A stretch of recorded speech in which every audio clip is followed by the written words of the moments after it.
Sana, pagpasensya na lang din ako ng daddy ko, ng mami ko, kasi ginagawa ko to para rin sa amin at saka para kay Christine.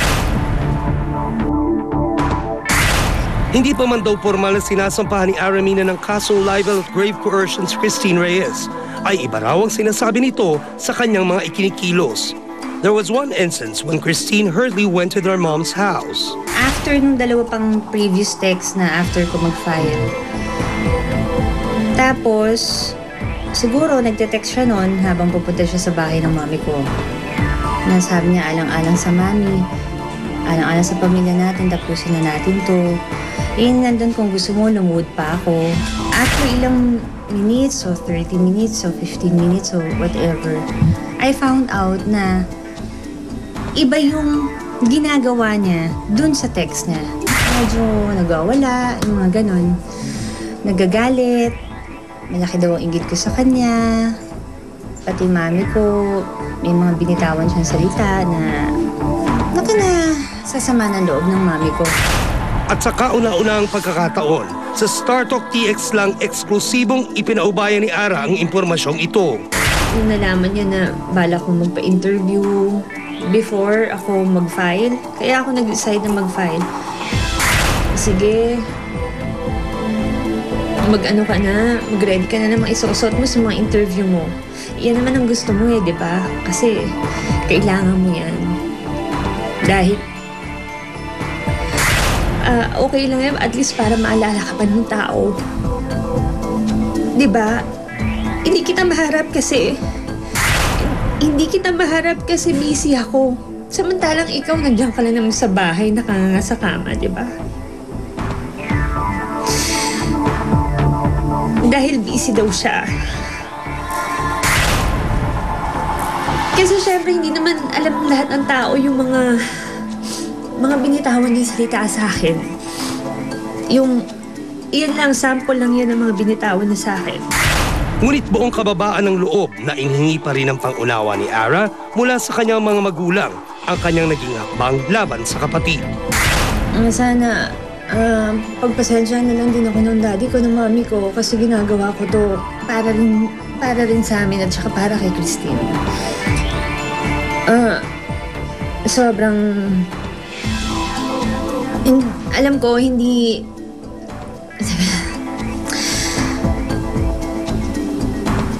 Siyempre, mahal ko yung kapatid ko, kaya lang nakikipagmatigasan siya. Pasensya na sa mga tao, talagang... mababaw talaga luha ko pag pamilya, kapatid. Sana na lang pagdasal nyo na lang kami magkapatid. Tulungan nyo na lang ako magdasal for Christine. Parang feeling ko nga ang dating nangyari ngayon, parang nagbebeg ako na magsisi ka. Uy, ate mo ko, parang nagmamakaawa pa ako. Parang... Ngunit nasa korte man ang usapin, nananatiling bukas si Ara sa pagkakasundo nilang magkapatid. Kasi, hindi naman natin masasabi yun eh. Mararamdaman na lang natin yun eh. Pwede hindi na umakyat. Sa mediation, magkaayos na kami. Prayers lang. I need your prayers lang. And para rin sa pamilya ko. Mami, gusto ko sabihin sa mami ko, matatapos din po. Malay natin, itong pangyayari na to, mas lalo kami maging close magkapatid. Hindi ako after dun sa matalo siya sa kaso eh. Hindi ako after dun sa vindication eh. Ang after ko dun ako after mapagbago ko siya. Bilang huling mensahe ni Ara, sinasabi ko na lahat ang gusto kong sabihin kasi mananahimik muna ako after this. And thank you sa lahat ng mga nakakaintindi.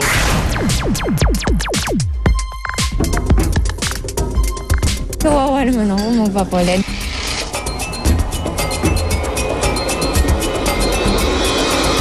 it has been 2 years since her debut on the cover of FHM Philippines. Ngayon, muling nagbabalik si Jackie Rice bilang July 2012 cover girl ng nasabing men's magazine.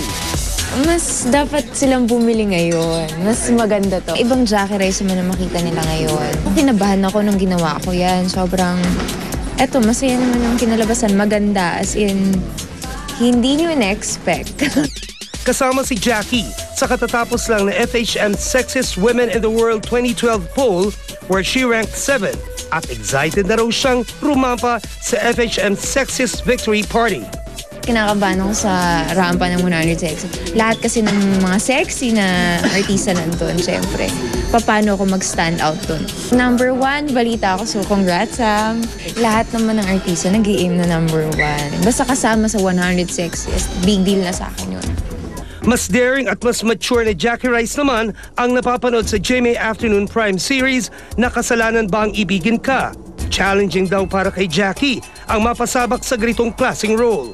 Sa pressure pa ako, hindi ko alam kung paano ko pagagalingan kasi magagaling yung mga katrabaho ko. Kasi kawawa naman ako magpapole. Dapat i-take ko yun na mas galingan ko pa kasi magaling sila. Happy naman ako sa project ko ngayon. Hindi naman din lahat yung sa role ko. I'm sure maraming artista ang gusto sa role ko kasi napaka-challenging talaga niya. Hindi ba nagsaselo sa kanyang non-showbiz boyfriend sa mga intimate scenes niya with Jeff Eigenman sa kanilang TV series? Pupunta siya sa set. Wala naman. Naintindihan naman niya yun. Matagal na rin ang relasyon ni Jackie at ang kanyang nobyo. Pero mariing pinabulaanan ng batang aktres na nagsasama na silang dalawa. Hindi po kami liin. Kasama ko po yung dad ko sa bahay. Hindi ko pa na-imagine yung sarili kong naglalakad sa aisle ng simbahan, yung magsasabi ng I do. Alam naman niya yun eh. Siyempre, kailangan magtrabaho muna. Oo, para sa family day. And speaking of her family, tanggap na rin ni Jackie na hindi na magkakabalikan pa ang kanyang mga magulang. Pero tanggap na rin ba ni Jackie kung sakaling may iba nang nagpapasaya sa kanyang parents? Meron na rin nagpapasaya sa kanila. Siyempre, karapatan naman nila yun. I mean, tatanda sila. Sino mag-aalagaan sa kanila, diba? Parang unfair naman kung di ko tatanggapin yun eh, diba? Parang napaka-selfish ko naman. Mas kapanapanabik at hindi niyo dapat palampasin ang huling linggo ng GMA Afternoon Prime Series na Hiram na Puso. Mabubuo pa ba ang mga puso at pamilyang pinaghiwalay ng kapalaran? At gaya ng mga pinagdaanan ni na Prince at Lyra, malalampasan din kaya ni ng Mark Keras at Chris Bernal ang mga isyong kinaharap nila? Ngayong hapon sa Star Talk TX, ang mga bida ng Hiram na Puso, live!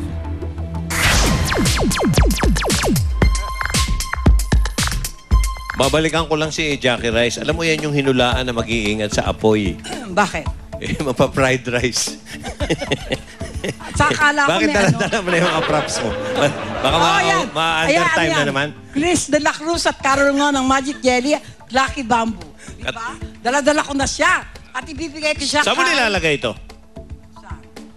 Dapat sa mga Kaya nga. piano. Bibigay ko na lang siya kay Chris. Baka kaya Okay. na Chris, Thank Mark, you po. and Bella. Salamat. Ang sweet nyo naman po, nanay. Ayan. Okay. Hello. Ano ang dapat abangan natin ngayon? Mark, Bella, Chris, sa ating huling linggo na, Lolit. Huling linggo na ng Hiram na Puso. At Marami hanggang po. huling linggo, ang taas pa rin, di ba? Yes, opo. Marami silang dapat abangan dahil Yes na, opo pa according rin. sa napanood namin ngayong week, nalaman ko na kapatid ko si Bella Friday, kahapon. kahapon. Pinalabas. Oo. So, dito Sexy sa ni next Bella, week- ha? Thank yes. Oo. Thank you. Nasa top 10 po yan ng FHM. I'm Sama na naman ang proud. tingin ni Mark. Proud sister. Masama na naman tingin mo, Mark. Ano ba? Tsaka ba terno-terno kayo? Parang isang color red. Umingiti lang ako, Nay. Ikaw talaga. Tsaka ba't kayo ni Chris? Naka-red Terno. short siya, tapos naka-red kang ano? Oo nga, no? Polo. Wala, Nag-usap Nay. kayo? Pagdating ko dito, naka-red po ako eh. Eh si Naka-red Chris, din ako nagpalit pagdating ng ko. red. Hindi po, nakabihis na rin siya pagdating ko, Nay. Meron kayong mental telepathy? Oy, ano na, i-promote nyo na dahil 1 week na lang eh. Okay. Ayan. Bella? Una, thank you po muna sa lahat ng nanood ng Hiram na Puso. Siyempre, hindi magiging successful yung show kung hindi nyo pinanood. So, thank you so much. And sana abangan nyo pa po yung last week kasi merong mga characters dito na mawawala na napamahal na sa atin. So, abangan nyo po kung sino yan. Ayan, maraming salamat po sa lahat ng sumuporta ng Hiram na Puso. Siyempre sa buong staff ng Hiram, kila Kuya Jojo, kila Miss Hazel, kila Direk, thank you po dahil talagang... Inalagaan nyo kami. Yes, inalagaan nyo kami ng husto. At, nako, wag ho kayong bibitiw sa huling linggo ng Hiram na Puso dahil napakarami pong mangyayari. Yes, maraming salamat po sa lahat ng tumutok sa Hiram na Puso. May hawak sa ka pa mga trophy. followers Oh, di ba may trophy ka na, oh. Thank Yan you. yung award. Okay. Maraming salamat po. At salamat din sa lahat ng staff. Kay Direk Dick, maraming salamat sa pagtsatsaga mo sa amin. And Direk Andoy also. Sa mga iyakan sa start namin. ng show namin. Thank you. Marami kayong dapat abangan ngayong week. Kaming magpapamilya, malalaman na kung magiging happy kami o... Basta exciting. At si Mark, ano mangyayari sa atin, Mark? Abangan nila. Abangan na lang nila. Abangan nila kung ano yung mangyayari. Magiging mag-on daw kayo. Diba? Magiging mag-on kayo. At syempre po, Tito Joey, gusto po namin imbitahan ni Chris lahat ng kapuso to grab a copy of Mega Magazine's July issue featuring me, Chris, Sarah Labati, and Alden Richards on the cover. Ba't wala doon si Mark? Nay, iba kami. Next week daw. Iba kami.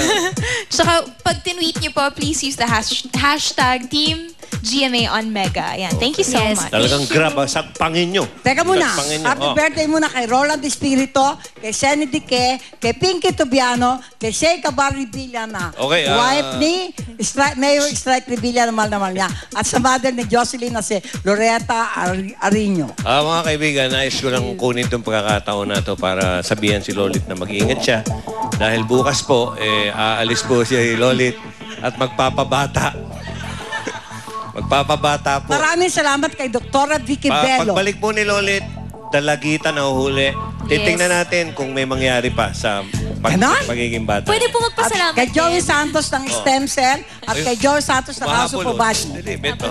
Sige, dali. Thank you, Sundance, ACLC College, Faces and Curves, Zanea Shoes, Skechers, Fresh Look Contact Lenses, Gold's Gym, Bosch Ang dami naman. Marites Dental Clinic, Tony and Jackie Sala. Thank you.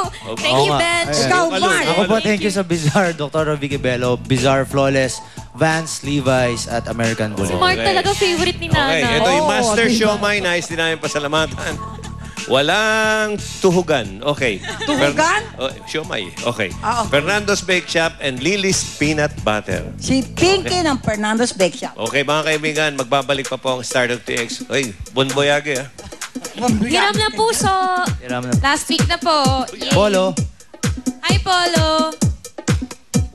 Kapuso newcomer ni si Benjamin Alves handa nang sumabak sa showbiz. Alamin kung bakit siya itinuturing na bagong triple threat. Meet Benjamin live. It's humbling to be compared to someone like him, especially because he's a family member.